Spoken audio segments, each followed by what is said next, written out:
नमस्कार मित्रों। वर्ष 2023 में सभी राशियों के फलों की चर्चा करते हुए आज हम चर्चा करेंगे मकर राशि या फिर मकर लगन, जिसे अंग्रेजी में कैप्रिकॉर्न भी कहते हैं। मकर राशि के लिए वर्ष 2023 कैसा रहेगा, इसकी चर्चा करेंगे हम। वर्तमान में मकर राशि जो है कम से कम 5 साल से साढ़े साती झेल रहा है और 17 जनवरी को जब शनिदेव आपके दूसरे राशि में चले जाएंगे, दूसरे भाव में चले जाएंगे, तो आपकी लास्ट चरण की साढ़े साती बचेगी, अर्थात अस्ताचल साढ़े साती बचेगी। गुरुदेव अभी आपके तीसरे भाव में हैं और 22 अप्रैल के बाद आपके चौथे भाव में चले जाएंगे राहु के साथ, और राहु केतु एक्सिस आपके चतुर्थ भाव में बना हुआ है। कुल मिलाकर स्थिति देखें तो आपके लिए घर और बाहर दोनों जगह समस्याएं ही समस्याएं बनी हुई हैं अभी तक। लेकिन जो साढ़े साती का लास्ट चरण, जो लास्ट पाया है, वो आपके लिए कुछ रिलैक्सेशन देगा, और जो गुरु की जो प्लेसमेंट होगी चतुर्थ भाव में 22 अप्रैल के बाद, वो आपको कुछ राहत देगा। इन सारे पहलुओं की चर्चा करते हुए आइए हम प्रारंभ करते हैं एक संक्षिप्त चर्चा। शनिदेव का दूसरे भाव में जो गोचर होगा वो आपको आर्थिक लाभ प्रदान करने में बहुत मदद करेगा। आर्थिक स्थिति मजबूत रह सकती है, लेकिन इसके साथ साथ आपको परिवार का भी सहयोग मिलेगा, क्योंकि मकर राशि और दूसरा जो चले जहाँ जाएंगे वो कुंभ राशि, वो दोनों मित्र राशि है, दोनों अपना ही राशि है शनिदेव का। तो अपने ही दूसरे भाव में जाएंगे तो आपके परिवार में भी प्रगाढ़ता लेकर आएंगे। परिवार में जो थोड़ी बहुत खटपट चल रही है, परेशानियाँ चल रही हैं, वहाँ पर थोड़ा विराम लगेगा। यहाँ पर आपको अपने परिवार का, अपने प्रियजनों का सहयोग प्राप्त होता दिख रहा है। लेकिन तीसरे भाव में जो गुरु हैं, मतलब कि 22 अप्रैल तक जब तक रहेंगे, तब तक शादीशुदा जीवन में भी थोड़ी परेशानियाँ क्रिएट कर रहे हैं गुरुदेव। इसलिए वहाँ पर थोड़ा सतर्कता बनाए रखें। रिश्तेदार में थोड़े अनबन हो सकते हैं, जीवन साथी से थोड़ा अनबन आया होगा, आपका कटुता का थोड़ा भाव होगा, तो वहाँ पर थोड़ा सतर्कता बनाए रखिए। वहाँ पर तुरंत हार न मानिए। आपके प्रेम संबंध में थोड़े परेशानी के कारण बन सकते हैं, बन रहे हैं, क्योंकि गुरुदेव आपके तीसरे भाव में हैं और शनि का भी आपका साढ़े साती चल रहा है पीक पर। तो जब तक कि शनिदेव आपके दूसरे भाव में न चल जाते हैं और गुरुदेव 22 अप्रैल को आपके चतुर्थ भाव में न चल जाते हैं, आपको यहाँ पर सतर्कता बरतनी है। और इन सारी परेशानियों को बढ़ाने में मदद कर रहा है आपका राहु। राहु आपके चतुर्थ भाव में चला गया है, और चतुर्थ भाव होता है माता, भूमि, भवन, वाहन, आंतरिक सुख का होता है, मन में स्वयं की प्रसन्नता का होता है। तो राहु यहाँ पर बैठकर, और एक तो वो 1 नंबर की राशि में बैठा हुआ है, मतलब कि मेष राशि अग्नि तत्व की राशि में बैठा हुआ है। राहु वायु तत्वीय होता है और अग्नि तत्व में बैठा हुआ है, अर्थात ज्वाला को भड़काने वाला है। क्रोध तुरंत आएगा, चिड़चिड़ा ज़्यादा होगा, घर में मन लगेगा नहीं, लोग इधर उधर शहर शहर घूमते फिरते रहते हैं। मतलब कहीं भी शांति, जो एक आंतरिक शांति जो होता है, वो नहीं प्राप्त हो पा रहा है आपको। तो ये स्थिति यहाँ पर कैप्रिकॉर्न के लिए काफ़ी परेशानी भरा बना हुआ है। लेकिन 22 अप्रैल को जैसे ही गुरु आपके चतुर्थ राशि में चले जाएंगे, चतुर्थ भाव में चले जाएंगे राहु के साथ, तो राहु की इन सारी खुराफातियों को थोड़ा कंट्रोल करेंगे, वो डिमिनिश करेंगे। हालांकि घर की शांति आपको अभी भी बनाकर रखनी है, क्योंकि आपका जो शनिदेव दूसरे भाव में जाएंगे तो तीसरी कुटिल दृष्टि से वो चतुर्थ भाव को देखेंगे। तो प्रॉपर्टी के तो योग यहाँ बनेंगे यहाँ पर, लेकिन साथ ही साथ थोड़ा अलगाव का, बिखराव का, परिवार में जो अलगाव बिखराव जो होता है, मतलब आपके जो घर में है सब कोई साथ रहेगा, लेकिन आपस में बनेगा नहीं। जो एक वैमनस्यता वाला भाव होता है, थोड़ा खालीपन वाला भाव होता है, वो देखने को यहाँ पर मिलेगा। अक्टूबर तक राहु और केतु आपके चतुर्थ और दशम में रहेंगे। केतु के दशम में रहने से जो लोग नौकरी करते हैं, खासकर जिनका व्यापार है, उनके लिए तो सही है, उनको धीरे धीरे वो अच्छा मार्ग पर ले आएंगे। लेकिन जिनकी नौकरी करते हैं जो लोग, चाहे सरकारी हो चाहे प्राइवेट हो, वहाँ मुश्किलों का सामना करना पड़ेगा। स्वास्थ्य ठीक रहने के संकेत है, लेकिन वहाँ भी थोड़ी सतर्कता बरतिए। जिनका जन्म कुंडली में चतुर्थ भाव पहले से थोड़ा कमज़ोर है, उनके लिए विशेष सतर्कता बरतनी होगी आपको, क्योंकि आपका चतुर्थ भाव फिर से अफ्लिक्ट होने जा रहा है गोचर में भी। तो अगर यदि आपके जन्म कुंडली में भी चतुर्थ भाव खराब है, और यहाँ पर तो अभी थोड़ा अफ्लिक्टेड हो ही रहा है चतुर्थ भाव, परेशानी वाला हो ही रहा है चतुर्थ भाव, तो आपको अपने दिल का खास ख्याल रखना है। यदि थोड़ा भी घुटन वगैरह होता है, थोड़े दिल में थोड़ी परेशानी होता है, बेचैनी जैसे लगता है, तो डॉक्टर से अवश्य मिलें।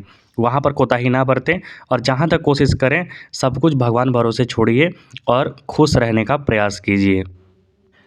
शनिदेव का ये जो गोचर है, पहले की तुलना में आपको बहुत ज़्यादा रिलैक्स देगा। क्योंकि शनिदेव अब आपकी लास्ट सीढ़ी में चल रहे हैं, वहाँ पर वो अच्छा फल देंगे आपके लिए। अचल संपत्ति का निर्माण का योग बन रहा है, स्वर्णिम संभावनाएं आ रही हैं, लग्जरी वाहन वगैरह खरीदने के योग बन रहे हैं।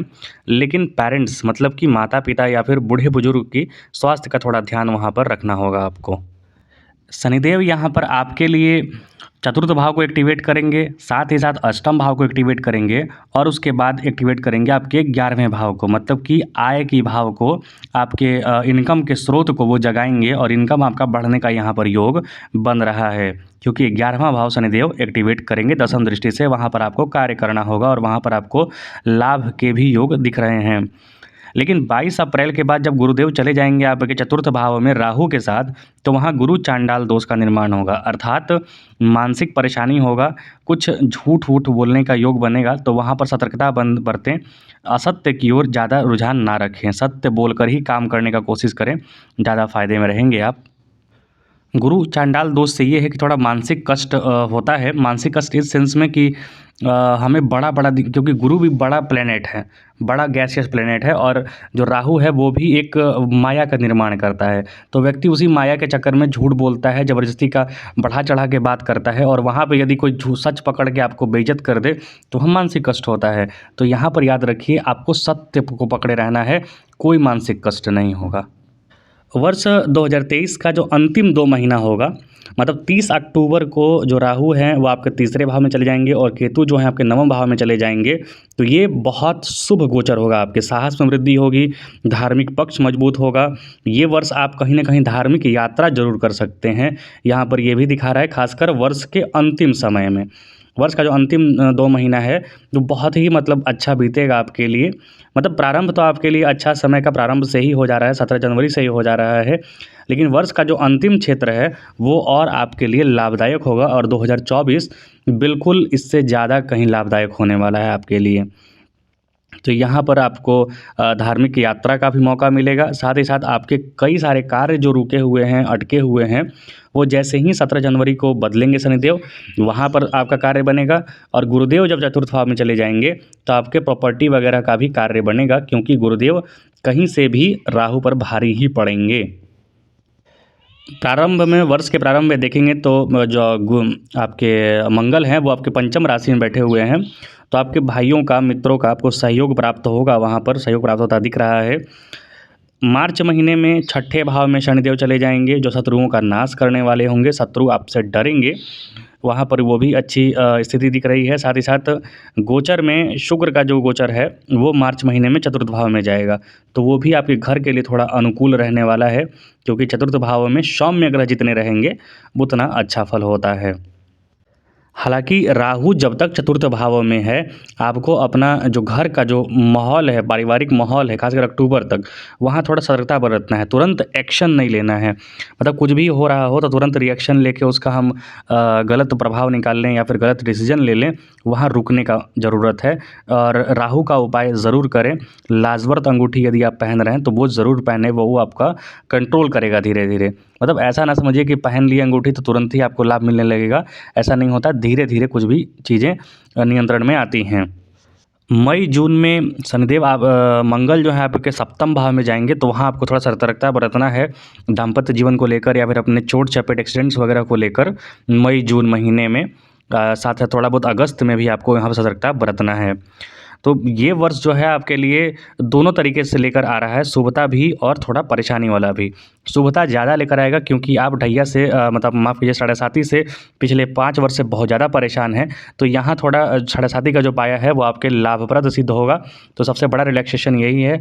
दूसरा रिलैक्सेशन होगा वर्ष के अंतिम में, जब राहु और केतु अपना बदलेंगे दशा, राहु चला जाएगा तीसरे में और केतु चला जाएगा नवम में, तो आपके लिए धार्मिक यात्राएँ बनेंगी, आपके लिए मतलब जो भी यात्रा होगा वो लाभप्रद होगा, किसी न किसी माध्यम से आपके साहस, शौर्य, पराक्रम में वृद्धि होगा। और जो थोड़ा बहुत जो राहु बिगाड़ रहा है उसको गुरुदेव कंट्रोल करेंगे, डैमेज कंट्रोल करेंगे, जब वो 22 अप्रैल को आपके चतुर्थ राशि में चले जाएंगे। वर्तमान में गुरुदेव आपके तीसरे राशि में है, तीसरे राशि में गुरुदेव का होना बहुत अच्छा नहीं माना जाता है।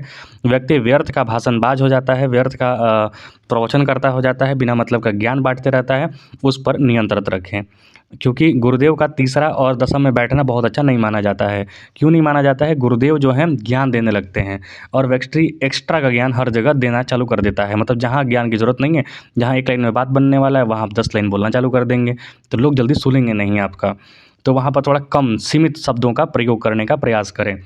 तो ये कुल मिलाकर स्थिति यहाँ पर ये बन रही है आपके लिए मकर राशि के लिए कि ये वर्ष जो है बहुत अच्छा बीतेगा पिछले वर्षों की तुलना में, और 2024 जो है आपके लिए सर्वोत्तम रहेगा। मतलब ये वर्ष आपके लिए एवरेज कह सकते हैं। पहले यदि ये वर्स्ट था तो ये वर्ष एवरेज रहेगा और उसके बाद स्थिति और अच्छी होती चली जाएगी। तो यहाँ पर आपको उपाय के तौर पे क्या करना है? उपाय के तौर पे करना है हनुमान जी का ध्यान। कम से कम 3 बार प्रतिदिन हनुमान चालीसा का पाठ ज़रूर करें। साढ़े साती का सबसे सर्वोत्तम इलाज यही होता है। और यदि आप कुछ पहनना चाहते हैं तो 7 मुखी रुद्राक्ष यदि कहीं से ओरिजिनल मिल जाए तो, और ज़रूरी नहीं है कि पहने, आपको हनुमान चालीसा ही 3 बार पढ़ ले, वही आपके लिए बहुत अच्छा रहेगा। यदि मिल रहा है कहीं से तो 7 मुखी रुद्राक्ष जो है वो आपके लिए लाभप्रद रहेगा। कृपया चैनल को लाइक शेयर सब्सक्राइब जरूर करें और हमारे चैनल का अपना आशीर्वाद देते रहें। देखने के लिए बहुत बहुत धन्यवाद। जय हिंद।